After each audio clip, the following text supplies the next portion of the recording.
Mae Govanen, Croeso, and welcome to Cechlir Chwedlau, the Grove of Stories.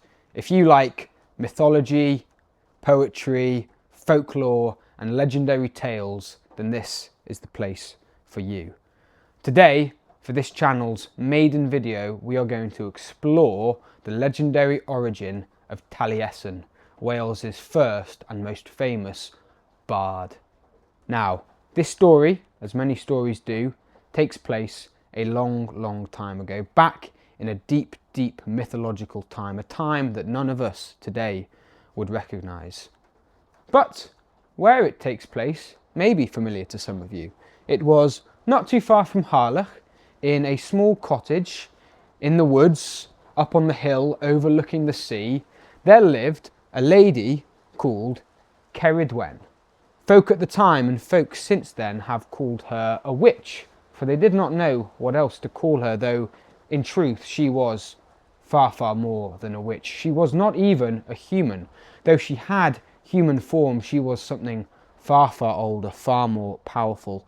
It is thought that she was one of the ageless, immortal, timeless spirit beings that lived in the other world long ago, before the world as we know it even existed. Yet for a time, the time this story takes place, she inhabited the human world, as many spirits back then did. And she did so in human form. A bit like Gandalf or Saruman from the Lord of the Rings. Think angelic beings who inhabited the world in their human form so as to be recognised. And she had a husband. She didn't marry an ordinary human, of course. She married a giant called Tegid, who came from the area of Bala, as many giants did back then. And they lived together in their cottage quite happily, and in time they had 2 children. Cerwi was the first, their daughter, beautiful, radiant as the sun, charismatic, charming, polite, intelligent, a joy to behold. Everyone was very fond of her. Then after Cerwi came her brother, Movran, who was sadly the opposite. Hideous, grotesque, deformed, not good looking, but also ugly of heart, bitter, twisted, cruel, unintelligent, unlikable.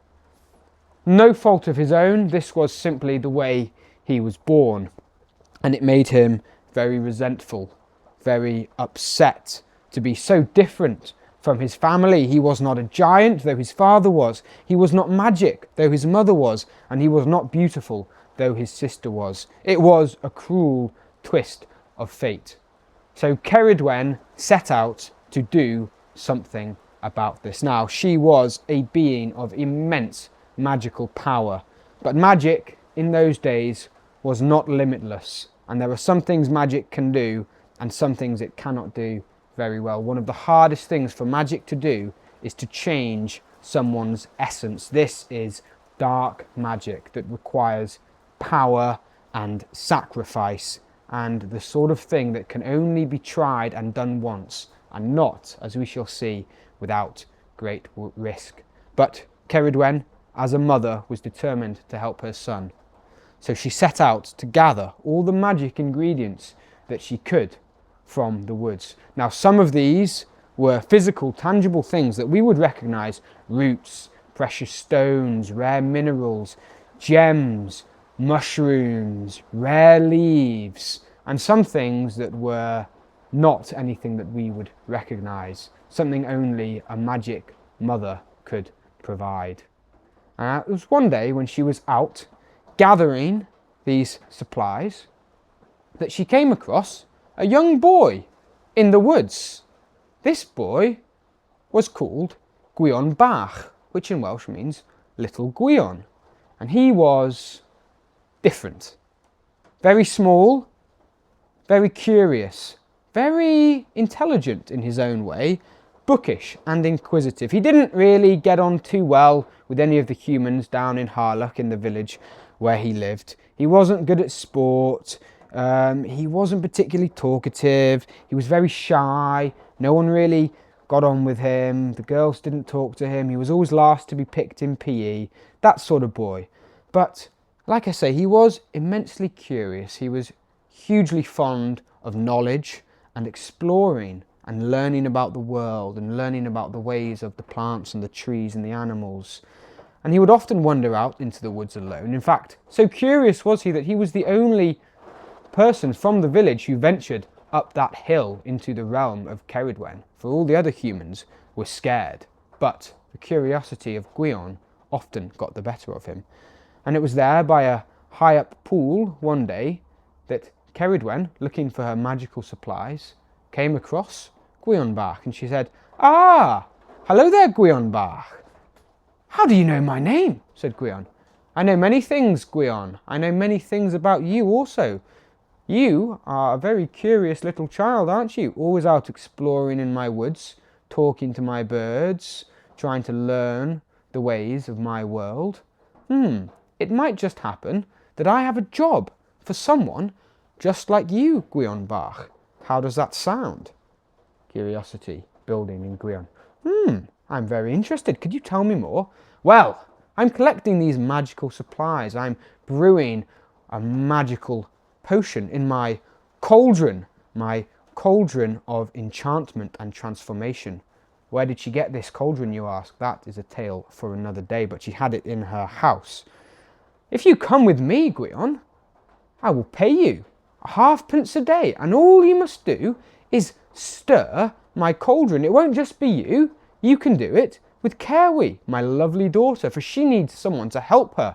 This is a 24/7 job, but together you can take turns doing it. You can spend some time with her, and perhaps you can learn from her as she has learnt from me, for I have taught her many things of magic and the world. And from time to time, I may also come in and help you and teach you. Think of it like an apprenticeship in magic. It'll only be 1 year, and one day I'll pay you, and you might learn something. There's just one thing, Gwyonbach, one catch, one thing you must not do. You must not drink from this cauldron while it is being brewed. It is very rare magic that I'm doing on this occasion. It's taking a lot out of me. In fact, I'll only be able to do a potion like this just once. It's taking a lot of my essence and power. You must not drink from it. Understood? I cannot tell you what the potion is for. Just don't drink it, okay?" "No problem," said Gwion. "I would love to do this." He didn't even go home. He didn't even go to tell his parents or pack his stuff. He just went straight back to the cottage with Ceridwen. Ceridwen made the potion, set a fire underneath it, and it began to bubble.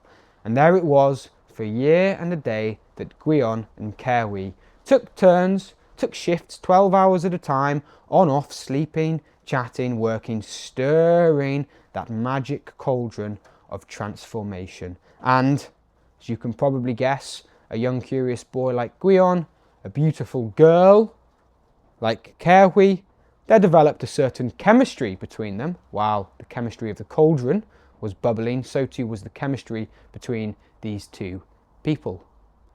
For they were together for a year working, and Gwion in that time learnt many things. He learnt much from Cerwi and from Ceridwen, and he had quite an enjoyable year, actually. It sort of suited him, this kind of job.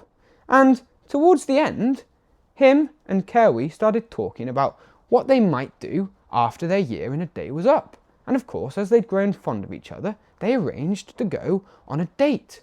Gwion decided that he was going to take Cerwi down to Harlech to see the ocean for the first time, and he would walk her among the beach and the sand dunes and show her the human world. And he was very excited by this prospect. It was going to be his first date.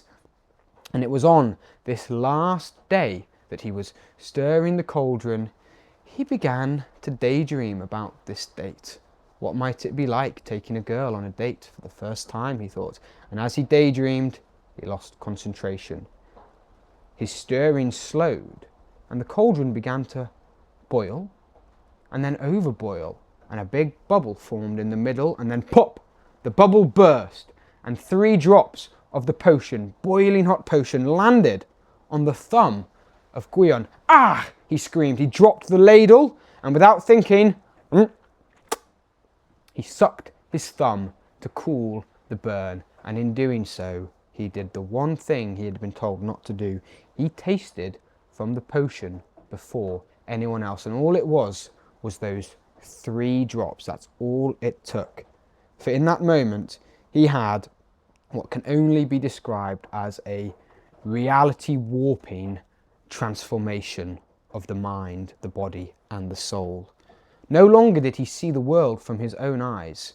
His spirit left his body, and he began to see the room and the cottage from above him, from the third person. And then this view expanded, and he soon began to see all of Harlech and the sea, and up he went, and he saw all of Wales, and then all of the British Isles, and then before long all the world, and not just the world but all the stars in the sky and all other planets that exist in the cosmos.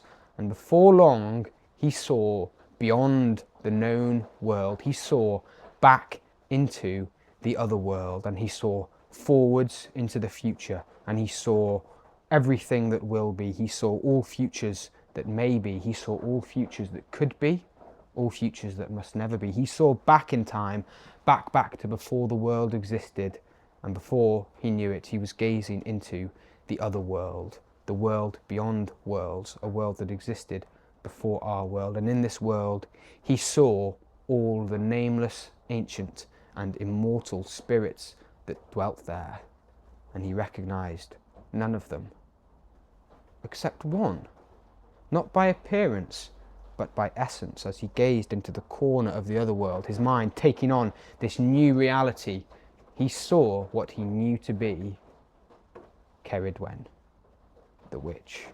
And in that moment, as he sensed her, she sensed him, and she turned around and saw him, and they locked eyes, recognized each other. And in this moment, she realized what had happened, what little Gwion Bach had done, the one thing he was told not to do.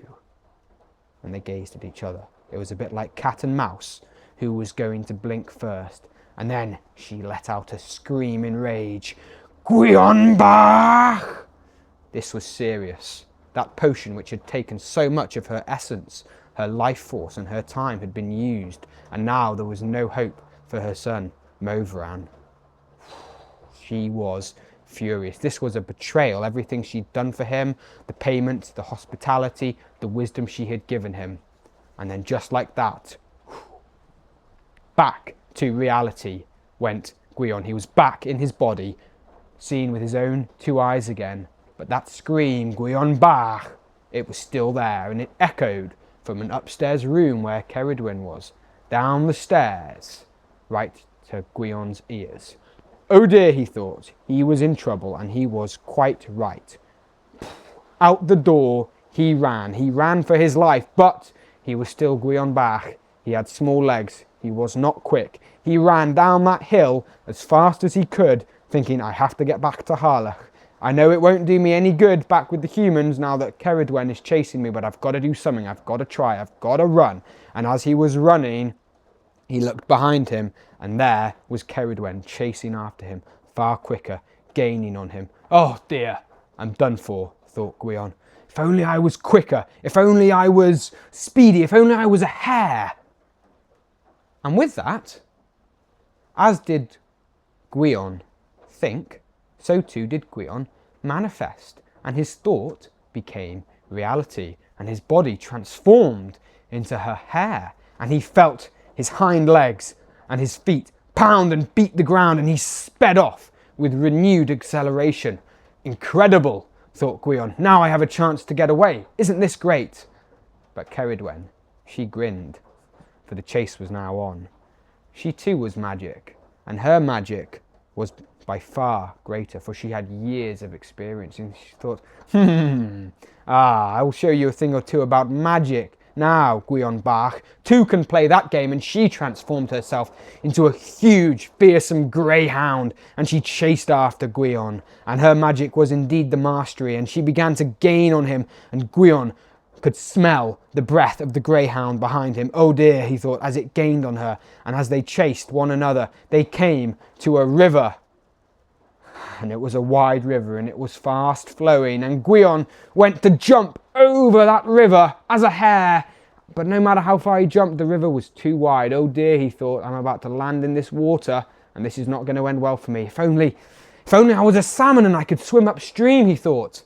And as did he think, so too became reality, and he turned into a salmon. He felt his skin go scaly and his body elongate, and plop, he landed in the river. Phew, he thought, and began jumping his way upstream, over rock, through eddies and up flows as salmon do. Great, I'll make it to a top pool. I'll be able to hide and I'll be safe. There's no way that greyhound will be able to chase me up this stream. And he was right, there was no way the greyhound would be able to chase him upstream. But Ceridwen had a few more tricks up her sleeve. She then transformed herself into an otter with webbed paws and sharp teeth. And she jumped in the pool and she began to paddle after Gwion at quite some speed.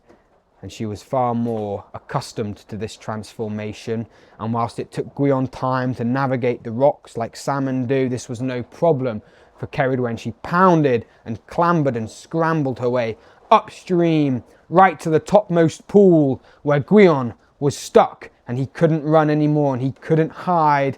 Oh dear, he thought. He leapt out the water, and just as the otter jumped up to catch him, he thought, oh dear, if only I could fly, I'm sure I could escape by air. And with that, he turned into a majestic raven, and he flew just out of the jaws of the otter, and he beat his wings as hard as he could, and he flew up, up, up into the sky. And Ceridwen watched him with a twinkle in her eye. She was enjoying this, actually. It had been a while since she'd been able to have a good magic standoff with another being. So she transformed herself into a white eagle, a sea eagle, huge, gracious and majestic. And she swept after Gwion. And every turn that Gwion made, she made the turn a bit sharper and a bit quicker. And she chased him in the sky for what seemed like eternity. And Gwion eventually began to tire. He was not used to this. He knew time was running out for him, until he saw, down below in a field, a farm. And in this farm was a barn. And laid in this barn was a huge, huge pile of corn. He's like, I can't outrun Ceridwen, I have to hide. So he swooped down through the barn, through a window. He saw this huge pile of corn about him. He thought, I will transform myself into a corn. I will hide amongst the corn as a single grain. Surely she will never find me then. Or so he thought. And so he tried. He transformed himself. And before long, the eagle burst through the same window. Saw the corn. She knew what Gwion Bach had done, for she could smell him. I know what you're up to, Gwion Bach. Do not think you can hide from me forever. I was here before the world existed, and I will hunt you until the world is no more, if I must. You must be one of these grains of corn. I can smell you, and therefore I will find you, no matter how long it takes. And with that, she transformed into a hen. And one by one, she began to peck away at all those grains of corn, until there was just one left. Ah, Gwion Bach. Game's up, buddy. And with that, she pecked up the last grain of corn, swallowed it whole, turned back into an eagle, flew back to her home, transformed back into her human form, and for a time she was very content. That'll show Gwion he was eaten, dead, no more mischief. There was no hope for her son, but at least she had avenged him and taught this Gwion a lesson. Or so she thought, until 2 months later, she noticed a bump develop in her stomach, a bump she had only experienced twice before. It was Gwion Bach. She'd swallowed him whole, and in doing so he had survived and turned back into a baby. And Ceridwen was now pregnant with a little baby Gwion growing inside her. No matter, thought Ceridwen. 7 months, I'll give birth, and then I'll kill you. Finally, I'll teach you a lesson, Gwion Bach. I have all the time in the world. You won't escape from me now, not in here. And so, before long, the 7 months were up. And Ceridwen gave birth. And this boy now seemed the same, but looked slightly different. He wasn't a baby, he was somehow the same age as Gwion had been. Looking different, but in essence, similar yet changed, somehow transformed, half by perhaps the magic of the cauldron, half by the magic of Ceridwen. Perhaps in the pregnancy, part of the essence of Ceridwen had transferred itself into the baby, as often happens in pregnancy, as they had nurtured one another. And as she gave birth and held what was once Gwion in her arms, she was overcome with pity and maternal instinct, and no matter how much she thought about it, the softness in her heart returned to her, and she could not bring herself to kill this young boy. She wasn't going to keep it though either. It wasn't truly her child. It was in part of her, but it was not hers.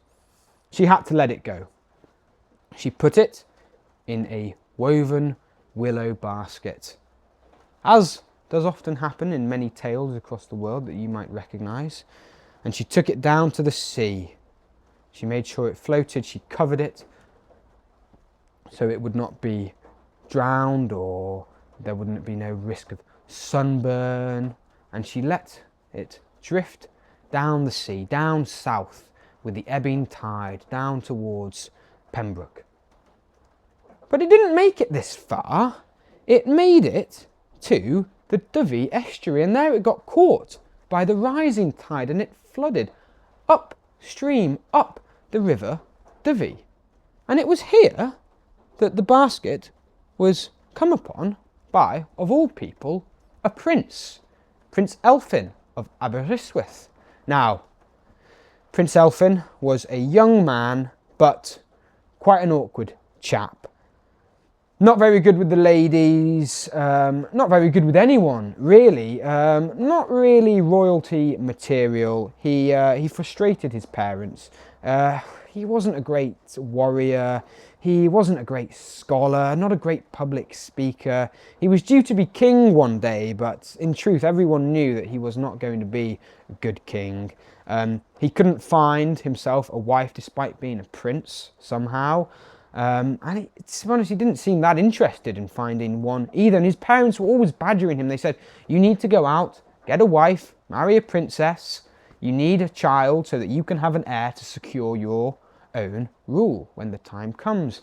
But he wasn't interested in any of this. The only thing he was really interested in is fishing. And that's why he was at the time on the banks of the Dyfi with his rod, just fishing, as it were, for salmon when he sees this basket flowing upstream with the flooding tide. How curious, he thought. So, without really thinking, just by providence, he cast his rod so that the hook wrapped around the handle of the basket, and he reeled it in. And there he took the cloth off, and underneath he saw this small child. And this child was very strange, for on his brow was a shining golden aura. Perhaps it was a halo. Perhaps it was a gemstone in his forehead, a bit like Vision from the Avengers. We don't really know, but his brow seemed to shine and radiance with mythic and magic presence. Fantastic, thought Prince Elfin. Look at this, an abandoned boy. I shall adopt you. You shall be my adopted son, my heir, when the time comes. Now I don't have to go and bother trying to flirt with any girls. I don't need to go to any ballroom dances. I don't need to get a wife. I can just take you home to my parents. They'll finally be happy and content with me. Fantastic. Good news for Elfin. Good news for Gwion, for he had now been adopted and he had someone with security to go and look after him. So Elfin packed up his rod and his supplies, and he carried the young boy back in the cradle. And he got back to the palace, His mum and dad were not best pleased to see him. "Oh," they bemoaned, "been fishing again, have we? It's about time you did something useful with your life." Prince Elfin said, "I have, father, mother. Look what I found. Behold, my new son. Here he is," and he takes the boy out of the cradle, and he's about to introduce him and say the name. He'd come up with a name, but Gwion beat him to the punch. Or at least he was once Gwion, but now this small child could speak for himself, and he uttered the first words out of his mouth in his new form. He introduced himself. Before Elfin could, he said, "Hello, I am Taliesin of the Golden Brow. I have come to be your bard, to sing your songs and to guide you." So spoke the newly transformed Taliesin for the first time. And he would grow up quick into a young man, strong, tall, able, intelligent, charismatic. Everyone loved him, especially all the young girls at court. Though despite the transformation, he had not forgotten the date he was due to go on with Cerwi, the girl he had taken quite a fancy to, up in those hills in Harlock all that time ago. Perhaps he was still there. She was still there, he thought. Perhaps he would go and find her. Perhaps that is how the adventure continues, for Taliesin went on to have many adventures. He was a bard across the land. He would meet King Arthur. He would travel far and wide to the island of Ireland, to the far north of Scotland, singing many songs, writing many poems. His myth would intersect with history. Mythology would meet reality in that way. And perhaps we shall explore some of his stories more. But that is the origin of Taliesin, Wales's first and greatest bard.